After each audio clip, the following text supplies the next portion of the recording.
Hola, hoy nos vamos a meter de lleno en algo que seguro nos ha pasado. ¿Qué ocurre en nuestra mente cuando somos parte de un grupo? Mm, ¿Esa euforia colectiva o la lealtad fuerte a un líder? ¿Cómo se explica? O incluso cosas más personales, ¿no? Como la melancolía profunda o esa alegría desbordante. Son preguntas fundamentales, sobre todo para quienes estudian psicología. Y para explorarlas vamos a recurrir a Sigmund Freud, Exacto. específicamente a su psicología de las masas y análisis del yo. Nos centraremos en los capítulos 11 y 12 y sus apéndices. Esa será nuestra única fuente hoy. Perfecto. La idea es desentrañar juntos cómo esa estructura interna que Freud llama el yo y su relación con el ideal del yo nos ayuda a entender la dinámica de grupo, el liderazgo, las emociones fuertes, bueno, todo eso. Justamente, ver cómo esa dinámica interna explica tanto lo individual como lo colectivo. Pues, ¿listos para esta inmersión en Freud? Vamos, lo primero, y creo que lo más importante para empezar, es esa diferenciación que Freud hace dentro del yo. ¿A qué te refieres con diferenciación? Él habla de un grado en el interior del yo. No somos, digamos, una unidad simple. Dentro del yo se desarrolla una instancia especial, el ideal del yo. El ideal del yo suena como la conciencia o un modelo a seguir que llevamos dentro. Algo así, sí. Es como un modelo interno. Contiene nuestras aspiraciones, los valores, las normas que hemos ido internalizando. Y el yo, nuestro yo cotidiano, se compara constantemente con ese ideal. ¿Y cómo es esa relación? ¿Amistosa? ¿Conflictiva? Puede ser ambas. Freud dice que el yo se relaciona con su ideal como si éste fuera un objeto. Si el yo siente que está a la altura, que cumple, pues hay satisfacción, ¿no? Sensación de triunfo. Ajá. Pero si siente que no llega, que hay una brecha, ahí surge la tensión, la culpa, los sentimientos de inferioridad. O sea que esa relación interna afecta directamente cómo nos sentimos. Directamente. ¿Y cómo se conecta esto con lo social, con los grupos? Es que ahí está la clave. Esa estructura interna, el tener un ideal y relacionarnos con él, es lo que nos permite, según Freud, dos cosas fundamentales para la vida social. ¿Cuáles? Primero, la capacidad de identificarnos con otros. Sentirnos parecidos, ¿no? Y segundo, la capacidad de poner a alguien o a una idea afuera, en el lugar de nuestro propio ideal del yo. Como si pudiéramos ceder ese puesto de ideal a algo externo. ¿Y esto es igual para todos? No, para nada. Varía mucho. Pertenecemos a muchos grupos, ¿verdad? Familia, clase, país, y vamos armando nuestro ideal con distintos modelos. Algunos logran un ideal más propio, más autónomo, con más distancia crítica del yo. Entiendo. Otros tienen una diferenciación menor entre yo e ideal. Y eso, por ejemplo, haría más fácil aceptar a un líder externo casi sin filtro, como si encajara perfecto en ese espacio del ideal. Esa diferencia es clave para entender la autonomía y, bueno, también la facilidad para sumarse a una masa. Vale, tenemos esa estructura yo ideal. Entonces, cuando entramos en una masa, ¿qué pasa? ¿Se apaga ese ideal propio? No es que se apague del todo, es más bien un intercambio. La hipótesis central de Freud es, el individuo resigna su ideal del yo y lo permuta por el ideal de la masa corporizado en el conductor. O sea, deja su propio ideal en pausa y adopta el del grupo, que suele representar el líder. Exactamente. Es un intercambio temporal. Y ahí ocurren dos movimientos psíquicos clave en la masa. A ver, Primero, se pone al objeto el líder, la idea, en el lugar del ideal del yo. Esa figura externa ocupa esa posición interna de modelo. ya. Y segundo, la identificación entre los miembros. Se sienten unidos, iguales, porque todos comparten ese mismo lazo con el líder o la idea que pusieron en el lugar de su ideal. Freud daba ejemplos muy claros con el ejército y la iglesia, ¿verdad? Sí, son muy ilustrativos. En el ejército, el soldado pone al jefe como su ideal. Lo admira, aspira a ser como él en algún sentido. Pero se identifica con sus compañeros, sus iguales. Sería ridículo, dice Freud citando a Schiller, que un soldado raso quisiera identificarse con el general. Claro. En la iglesia cristiana es parecido. El creyente ama a Cristo, lo pone como ideal, y se identifica con los otros cristianos. Pero, ojo, la iglesia pide algo más, identificarse con Cristo mismo y amar a los otros como Él. Es una exigencia ética extra, va más allá de la estructura básica de masa. A estas, como el ejército y la iglesia, las llama masas artificiales. ¿Qué las mantiene tan unidas, tan estables? Pues justamente ese doble lazo libidinal, el vínculo con el líder, que está en lugar del ideal, y la identificación entre los miembros. Y aquí entra un concepto fundamental. Estos lazos se basan sobre todo en lo que Freud llama pulsiones de meta inhibida. Pulsiones de meta inhibida. Suenan importantes. Ya hablaremos más de ellas, me imagino. Sí. Y sobre el líder, bueno, su elección se facilita si encarna rasgos del grupo o da esa impresión de fuerza, de libertad libidinal. Y otros son como arrastrados por identificación. Es lo que Freud vincula a la sugestión. Ok. Volvamos a ese pegamento emocional. Las pulsiones de meta inhibida. Mencionaste que son clave. ¿Qué son exactamente? ¿Qué clase de energía afectiva es esa que nos une tan fuerte? Son cruciales para entender los lazos sociales que duran. Freud las define como pulsiones que vienen de lo sexual, pero cuya meta original, la satisfacción sexual directa, genital digamos, ha sido desviada, inhibida. Como una energía redirigida. Algo así, una energía emocional recanalizada. Él sugiere que surgen por obstáculos. Pueden ser internos, como la represión normal en la infancia, en la latencia, o externos, como él plantea con el padre de la horda primordial. ¿Y qué características tienen? ¿Por qué sirven para unir grupos de forma estable? Mira, su origen muchas veces está en el amor infantil, ese amor intenso, muy sensual, hacia los padres, los cuidadores. Ese amor se reprime, pero la energía no se va, queda activa, inconsciente. La ternura, el cariño, la amistad, la admiración, la devoción, todo eso serían manifestaciones de estas pulsiones. Ajá. Y la gran ventaja para lo social es que como no buscan la descarga total y rápida de la pulsión sexual directa, no se agotan.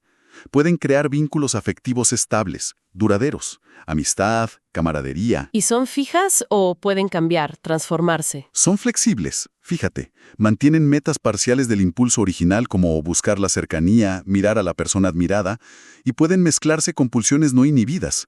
Una admiración puede tener un tinte de deseo, ¿no? Claro. Y también se transforman. La admiración puede volverse deseo erótico, o al revés. Un enamoramiento muy pasional puede, con el tiempo, dar lugar a una ternura duradera que sostiene la relación. Y en contraste con estas pulsiones inhibidas, que unen, ¿qué pasa con las pulsiones sexuales directas, las no inhibidas? ¿Qué papel juegan en el grupo? Juegan el papel contrario en realidad. Son más bien desfavorables para formar masa. El ejemplo más claro que da Freud es el enamoramiento. ¿Por qué? Porque el enamoramiento se basa sobre todo en pulsiones sexuales directas, aunque puede haber de las otras también, claro, y busca la exclusividad. Una cum uno, dice él, uno con uno. La pareja. Exacto. El amor romántico busca la intimidad, la soledad de la pareja. Genera pudor ante el grupo, celos para proteger esa exclusividad. Y eso choca de frente con la lógica de la masa, que es inclusiva, de identificación con muchos. Parece haber una tensión ahí entre el amor de pareja y la pertenencia al grupo. ¿Freud dice algo sobre de dónde viene esa tensión? Sí, él lo relaciona con un conflicto histórico hipotético, ¿no? El tema de la exogamia totémica, la prohibición de relaciones dentro del clan después del supuesto asesinato del padre. Él argumenta que eso forzó una separación, sobre todo en el hombre, entre la ternura hacia las mujeres cercanas, ahora prohibidas, y la sensualidad hacia mujeres externas, no necesariamente amadas con ternura. Una división que, según él, todavía nos marca. ¿Y cómo se ve esa exclusión de lo sexual directo en las masas organizadas, como las que mencionabas? Bueno, en masas como la iglesia o el ejército, tradicionalmente se tiende a excluir a la mujer como objeto sexual directo, justamente para preservar la cohesión del grupo. Entiendo. Incluso en masas mixtas, la diferencia sexual no suele ser lo central para la unión. La libido que une a la masa, dice Freud, es sobre todo de meta inhibida. No está diferenciada por género y no busca metas genitales directas. O sea que el amor romántico podría hasta romper lazos de grupo. Exacto. El amor sexual directo, el enamoramiento, puede ser un factor que desintegre lazos de masa, lazos nacionales, de clase, etc. Curiosamente, él apunta que el amor homosexual parecería más compatible con la masa, pero no lo desarrolla mucho. Es increíble cómo usa esta misma lógica interna, la del yo y su ideal, para explicar cosas tan diferentes. Y eso nos lleva a los estados de ánimo extremos, melancolía y manía. ¿Cómo aplica ahí esta relación? Justamente, la clave está en cómo se altera esa relación yo-ideal. En la melancolía, Freud habla de una bipartición tajante. El ideal del yo se pone hipercrítico, desmedidamente sensible, dice él, y ataca al yo sin piedad. Y eso se ve En el sentimiento de ser insignificante, la autocrítica feroz, esa autodenigración tan típica de la melancolía. El yo se siente aplastado por el ideal. Y Freud sugiere por qué el ideal se vuelve tan cruel. En los casos que él llama psicógenos, da una posible explicación. Imagina que alguien pierde un objeto amado, real o simbólicamente, y además ese objeto es visto como indigno, decepcionante. Ajá. Entonces, el yo se identifica con ese objeto perdido, lo mete adentro, digamos, y como resultado, el ideal del yo dirige toda su crítica, todos sus reproches hacia el yo, que ahora contiene a ese objeto cuestionado. Los autorreproches del melancólico serían, en el fondo, reproches al objeto perdido. Tiene una lógica interna fuerte. Y la manía sería entonces lo contrario, como una reconciliación total. Exactamente eso. En la manía, dice Freud, el yo y el ideal del yo se han confundido, se fusionan temporalmente.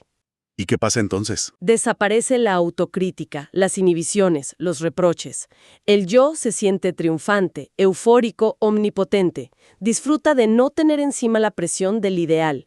Es ese colapso de la distancia crítica lo que produce esa sensación tremenda de triunfo.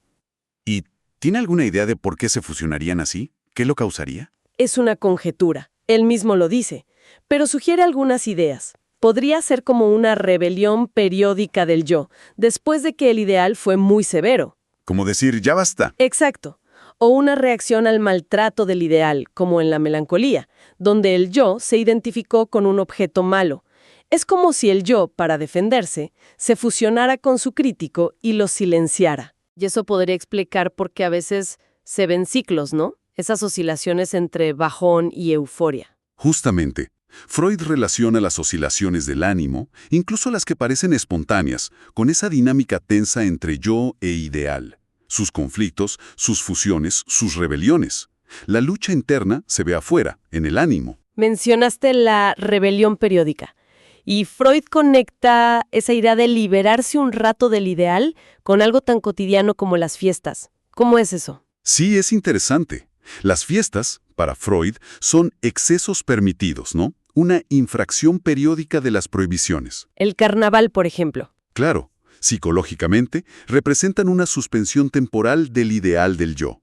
Justo la instancia que carga con las normas, las restricciones. Al poner en pausa al ideal, el yo se libera de su crítica. Puede volver a contentarse consigo mismo. Y eso, pues, da placer, alivio. Entiendo. De suspender el ideal en la fiesta, pasamos a crear un ideal nuevo con el mito. ¿Cómo explica Freud el mito heroico? El mito del héroe es para él aquel paso con que el individuo se sale de la psicología de masa. Pero ojo, lo hace en la fantasía. Lo ubica después del asesinato del padre de la horda y la formación de la hermandad. A pesar del nuevo orden, dice, quedaba un descontento, una añoranza por el padre. ¿Y qué dispara el mito? ¿Quién lo crea? Lo dispara esa privación añorante, esa falta. Y lo crea un individuo, el primer poeta épico, lo llama Freud. Este se separa del grupo, en su imaginación, y crea al héroe. ¿Y quién es ese héroe? Es el que logra lo que la masa hizo junta, matar él solo al padre primordial, al monstruo totémico. Este héroe se convierte así en el primer ideal del yo, un sustituto del padre idealizado. Y en el fondo, dice Freud, el héroe es una proyección del poeta mismo. ¿Y qué función cumple para el resto del grupo? El poeta le cuenta la historia a la masa. Y los oyentes, que comparten esa misma nostalgia, se identifican con el héroe. El mito los eleva, les permite participar en fantasía de esa hazaña. Aunque Freud aclara que el mito es una especie de mentira, porque endiosa al individuo y oculta que la acción original fue colectiva. ¿Deja alguna pista de eso? Sí, dice que quedan rastros en los cuentos, cuando el héroe recibe ayuda de animalitos, que serían los hermanos de la horda. Interesante esa secuencia que propone. Diosa madre, luego el héroe y finalmente el dios padre, como un retorno del padre original. Sí, esa es la secuencia del desarrollo de las figuras divinas que él conecta con esta evolución psíquica, individual y colectiva. ¿Dónde queda la neurosis en todo este esquema? ¿La neurosis ayuda a las masas? No, para nada. Todo lo contrario. Freud es muy claro. La neurosis tiene un efecto asocial. Tiende a sacar a la persona de las masas habituales. Muy parecido a lo que hace el enamoramiento intenso. O sea, no ayuda a las masas. No, las descompone o dificulta que el individuo se integre. ¿Y qué la causa desde esta mirada que estamos viendo? La neurosis viene de un conflicto psíquico. Freud la relaciona con problemas en manejar las pulsiones. Por ejemplo, cuando el paso de pulsiones sexuales directas a las de meta inhibida, que necesitamos para socializar, no se hace bien. ¿Y qué pasa entonces? Se da un conflicto entre las pulsiones inhibidas, que el yo acepta, y las sexuales directas que se reprimieron pero siguen empujando desde el inconsciente, buscando salida por otros lados. Los síntomas. También puede haber líos entre el yo y su ideal. Y lo relaciona con el desarrollo sexual en dos tiempos, infancia y pubertad, con la latencia en medio. La neurosis sería como una regresión. ¿Y si la neurosis aísla, qué hace la persona neurótica? Bueno, como se siente excluida o no puede estar del todo en los grupos, dice Freud, crea sus propias formaciones sustitutivas, ¿Cómo qué? su propio mundo de fantasía, a veces una especie de religión privada, o hasta un sistema delirante. Repite las estructuras sociales, pero de forma distorsionada. Y con una diferencia importante. Estas creaciones suelen estar muy cargadas de sexualidad directa, no inhibida, que no se pudo integrar bien. Y al revés, ¿el grupo puede afectar la neurosis? Sí. Freud nota un antagonismo. Una pertenencia fuerte a un grupo, un impulso de masa intenso, puede hacer que las neurosis individuales bajen o desaparezcan un tiempo. Por eso, dice, se ha intentado usar la terapia de grupo. Y añade que la religión, en su momento, protegía mucho contra la neurosis, porque daba una estructura de masa muy fuerte que ayudaba a canalizar tensiones. Entonces, si intentamos juntar las ideas principales de esta exploración. Podríamos decir que esta diferenciación entre yo e ideal del yo es una herramienta conceptual potentísima que nos dejó Freud. Sí, definitivamente. Nos permite ver cómo nos formamos como individuos, con nuestras luchas internas. Nos ayuda a entender cómo funcionamos en grupo, cómo nos unimos, muchas veces cambiando nuestro ideal propio por uno colectivo, representado por un líder o una idea. Y también ilumina cómo fallas en esa relación yo-ideal se pueden ver en estados como la melancolía o la manía. Y todo esto cruzado por esa tensión entre diferentes tipos de energía, de pulsiones. Exacto. Es como una danza constante. Entre las pulsiones de metainhibida, la ternura, la amistad, la camaradería, que son el cemento de los lazos sociales duraderos. Ajá. Y las pulsiones sexuales directas, el deseo, el enamoramiento, que nos individualizan, buscan la exclusividad, o que si chocan mucho con las normas pueden llevar a la neurosis, que nos aísla. Incluso cosas como las fiestas, suspensión del ideal, y los mitos heroicos, creación de un ideal, tienen sentido con esta óptica. Es impresionante cómo estas ideas, de hace un siglo ya, siguen dando para pensar hoy. Para estudiantes de psicología, son herramientas valiosas para analizar grupos, líderes, fenómenos sociales y, claro, la clínica. Sin duda, la relación individuo-grupo, el papel del ideal, el manejo de las pulsiones, la identificación, son temas que siguen totalmente vivos y nos desafían. Y para que nos quedemos pensando, ¿cómo vemos funcionar hoy la identificación, la figura del líder real, simbólico, hasta virtual? Y ese cambio de ideal en las comunidades online, en los movimientos sociales o en el fanatismo por ciertas marcas o figuras. Buena pregunta. Podemos ver ecos de esa suspensión del ideal de las fiestas freudianas, quizás en algunas conductas en redes sociales, en consumos culturales o en eventos masivos que parecen ofrecer una liberación momentánea. ¿Cómo se juega hoy esa tensión entre la necesidad de pertenecer y la búsqueda de autonomía que Freud describió también? Preguntas muy actuales, ¿sí? Muestran que leer a Freud no es solo mirar atrás, sino buscar claves para entender lo que pasa ahora. Totalmente. Una exploración profunda que esperamos haya sido tan interesante como lo fue para nosotros. ¡Hasta la próxima!